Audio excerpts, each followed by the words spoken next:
Okay, labas muna kami. Pero hindi ko day off kasi tanggal na ako sa trabaho. So maglalakad-lakad kami, papatanggal ang stress at pampalipas oras. At mag-iisip-isip na rin kung paano gagawin at anong plano, anong next move. So dito tayo sa magandang park.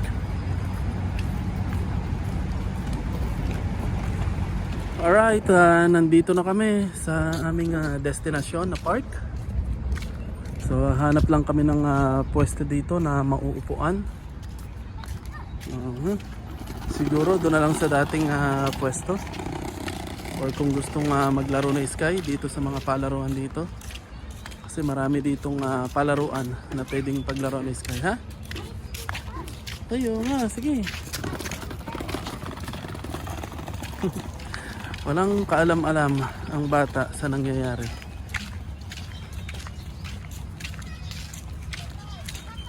Okay, so nandito na kami sa park at nagpapalipas oras, papatanggal ng stress. Sa ngayon, naghahanap-hanap ako ng trabaho online at sa mga kakilala. So hopefully may tumawag na sa akin para maayos ko ng lahat at makapagsimula ulit ng panibago. So yung huli kong ginawang video, marami nag-comment, maraming nag-react, kanya-kanyang opinion. So para sa akin, may nag-comment doon na bakit wala akong ipon. Meron naman akong ipon. Yun nga yung ginagamit ko ngayon at gagamitin ko yung ibang ipon ko sa nangyari. Ang masaklap pa kasi, nung pinatawag ako sa meeting para sabihin yung nangyari, yung complaint sa akin, eksakto naman na kapapadala ko lang ng pera sa kapatid ko. Kasi eksakto nung araw na yun, na-stroke siya. Yan, na-stroke yung kapatid ko sa Pilipinas. Kaya nagpadala ako ng malaking pera. Ayan, ipapakita ko sa inyo yung video ng kapatid ko sa ospital. Ayan siya. So, nasa ICU siya. Kaya, ayun, tumulong ako sa kanya. Marami pang mga negative comments, feedback na nakita ko doon. At naiintindihan ko naman kayo. Ang sa akin lang, sabi ko nga, masyadong pasaway yung kabayan natin. Siguro kasi alam niya na naka-on visa siya. So ginagawa niya yung ganong bagay kasi alam niya na kahit anong gawin niya, hindi matanggal man siya o hindi, okay lang kasi naka-on visa siya, naka-husband visa siya.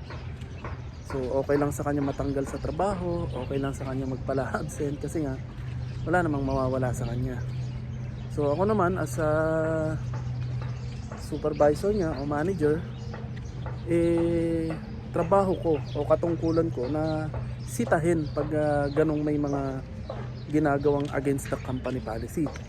Hindi ko naman siya sinigawan, hindi ko naman siya pinagtaasan ng boses. At hindi ko rin siya, yun ang mali ko siguro, hindi ko siya sinusumbong kay madam sa may-ari kasi nga, ewan ko, pagkabayan kasi ang hirap parang hindi ko kayang ipagkalulong yung sariling lahi o sariling kadugo. Kasi bukod sa mawawalan siya ng trabaho, yung ano natin, yung dignidad, yung pagiging Pilipino, masisiraan yung pangalan nating bilang Pilipino. Kumbaga kapag may mga natatanggal kasi hindi maganda yung performance, so hahanap yung mga ibang lahi dito, yung amo ko, ng ibang lahi instead na Pilipino. So mawawala yung tiwala, madudungisan yung pangalan natin na mga Pilipino. Kaya hindi ko rin na magawa. Hanggat maaari ginagawan ko ng paraan. Hanggat maaari pinapayuhan ko. Hanggat maaari kinakausap ko ng personal, one-on-one. Kung may problema siya sa bahay, may problema siyang personal, bakit niya nagagawa yun, ayun, hanggang sa ma-resolve namin yung problema within the shop lang, within the company lang. So pag talagang malala na, then tsaka pa lang ako nagsasabi dun sa matataas o dun sa may-ari. Pero yung kaya pa namang resolbahan, yung konting bagay lang, maliit na bagay lang, hindi naman ako gagawa ng drama. At yun nga, sabi nga ng mga kasama ko, maling-mali yung ginawa niya. Kahit lahat ng mga kasama namin sa trabaho doon, lahat kami, hindi makapaniwala. At mismong sila, hindi kinakausap ng babaeng yun. At hindi niya kinakausap. Tapos lahat sila galit dun sa staff na yun. Lahat sila. So nagpakita naman ng suporta yung mga naiwan kong staff.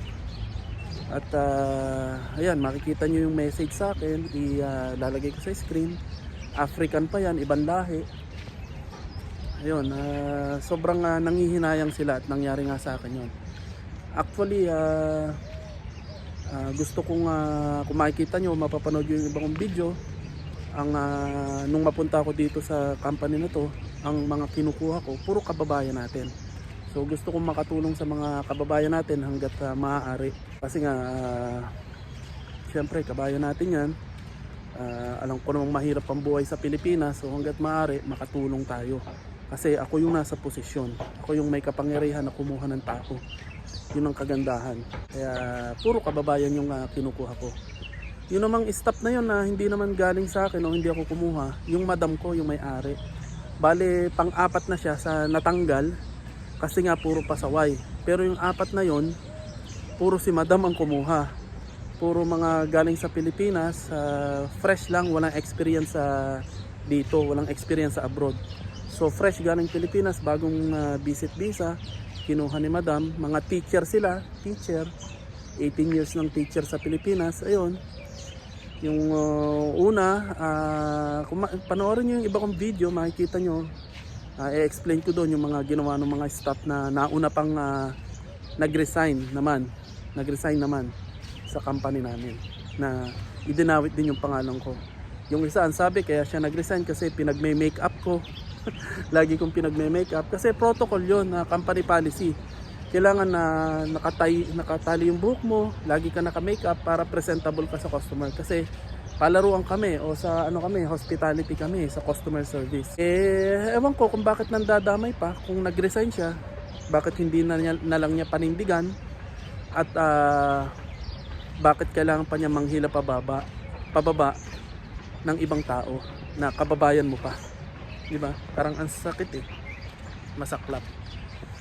Yun lang ang nakikita ko. So nagharap naman kami nung staff na yun, pinagharap kami nung nag-meeting kami. Nag-sorry na ako, sincerely. Pasensya ka na kung sa'yo pala ay you feel uneasy. Kasi wala namang harassment, walang mali siya, o walang kung ano pa mang masama. Ang sinabi lang niya dun sa meeting namin, she feels uneasy. Uneasy daw. Sabi ko, bakit hindi mo kagad sinabi sa akin nung una pa? At saka ilang beses lang naman yun, parang 3 beses ko lang na tapik sa siko. Ayun, kasi tinapik ko sa siko kasi binati ko. Tapos dumaan ako, natapik ko sa siko. And then ang sabi pa niya kay madam, lagi ko daw siyang sinasabihan ng beautiful, ng maganda. Minsan kasi tayo mga Pilipino, palabiro talaga. Minsan sinasabihan natin yung mga kabayan natin na uy, ang ganda mo naman. Pag nakita mong nagpasalon, nakita mong nagpagupit ng bago, nagpakulay ng buhok. Ayun, kami naman lahat sinasabihan siya ng beautiful, hindi lang ako. Kami lahat ng staff. Kasi lagi siya nagpapasalon, nagpapakulay ng buhok, tapos makintab yung mukha niya, yung parang sa Korean. So parang namin siya, niloloko, binibiro na, uy, nagpasalon ka no, ang ganda mo So, uy, ang ganda naman ni ganyan. So, yun, binibiro namin lahat, hindi lang ako. So, ang sinabi niya doon sa may-ari, yun nga, yung parang siniraan ako. Ang sabi niya, lagi ko daw siyang sinasabihan ng maganda. Akala niya, gusto ko siya. May gusto daw ako sa kanya. Tapos yun, nahipo ko nga daw siya. Sinabi niya kay madam. So, si madam naman, kampi naman sa akin, yung may-aring babae. At may plano na rin siyang tanggalin yung staff na yon kasi nga may attitude at pala-absent at maraming company violation. Nag-iipon pa lang si madam noon kung paano niya tatanggalin, yung dahilan kung paano siya matatanggal. At yun na nga, nung huling absent niya nung bagong taon, plano na namin ni Madam na matanggal siya. Kaso hindi namin alam ni Madam na may baon din pala yung staff na yon. At ang nakalaban namin ni Madam yung asawa niya. Yung asawa niyang lalaki, yun yung hindi pumayag. Kaya wala na akong magagawa. Kesa sa magreklamo ko, magpaliwanag pa, tinanggap ko na lang, naging matahimik at malinis yung pag-exit ko. Sabi ko na lang dun sa may-ari na huwag na lang isipin na masama akong tao at talagang wala sa intention ko yun. Nagkataon lang siguro na I'm in a wrong place at the wrong time at ayun, nag-sorry talaga ako. Tapos ayun, pananagutan ko tong nangyari. So wala na akong magagawa. So hopefully dumating na yung bagong pag-asa. Sana matawagan na ulit ako, magkaroon na ulit ako ng trabaho para sa aking mag-ina. So alam ko naman na plano lahat to ni God. Alam niya siguro na may mangyayari sa akin yung hindi maganda dun sa company na yon, at may mas maganda pang darating sa akin. Pero at least lesson learned sa akin to. May mga tumatawag ng company sa akin, may isa nang nagparamdam, dalawa, at medyo okay naman. Iniintay ko na lang yung interview. So hopefully maging okay na, at inaalala ko yung mga kinuha kong staff na naiwan doon kasi nga wala na ako. Ako lang kasi yung nagpoprotekta sa kanila doon sa may-ari. Kasi medyo yung may-ari, pag hindi niya na gusto, gumagawa siya ng paraan para matanggal o matatanggal ka talaga. Kaya lesson learned talaga sa akin yon, at sana maging mabuti at magandang kalagayan ng mga naiwan kong staff doon. So lahat naman sila nagbigay sa akin ng mensahe, ng suporta, at nakakataba ng puso yon. So paano, hanggang dito na lang muna yung video ko, at magre-relax lang muna kaming mag-iina. And then hopefully see you na lang sa susunod kong video na may trabaho na ako at okay na yung lahat. Ipag-pray nyo na lang ako, yung sa mga nagsusupport sa akin at sa mga bashers sa akin, pasensya na kayo, at ipag-pray ko rin kayo, at pag-pray nyo na rin ako. So maraming salamat, at God bless you all po. So bye bye, see you na lang po next time.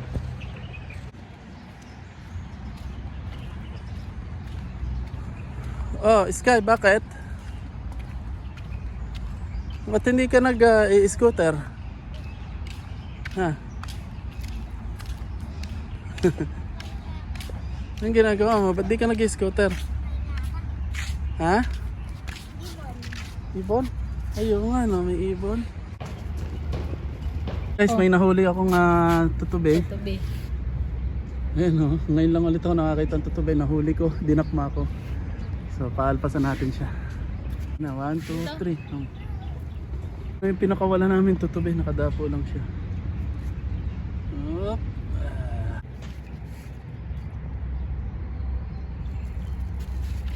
Yeah, huli, tutubi. Ayun, dalawa. Dalawa. Ang galing. Mamaya ko na. Napakawala mo na. Gusto ko ng kulay black. Sila mailap na. Ama, ang gusto ko ng kulay black. Okay, so pauwi na kami kasi may pasok pa si Sky. So uwi muna kami. Buti na lang nakabayad pa ako ng huling tuition fee ni Sky bago ako matanggal sa trabaho. So makokompleto pa niya tong pasukan na to.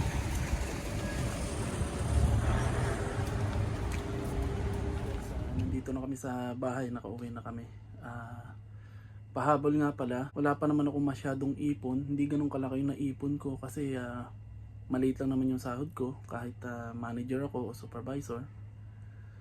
At 6 months pa lang ako sa trabaho, 6 na buwan pa lang. So yung 3-4 na buwan nagbayad-bayad pa ako ng mga utang-utang at saka sa visa ng aking asawa at saka anak. Kaya hindi pa ganun kalaki yung ipon ko. Ngayong buwan pa lang ito, sana ako mag-uumpisa mag-ipon. Kaso unfortunately, ito nga yung nangyari. So hopefully maging okay na yung lahat. So paano? See you guys. Bye.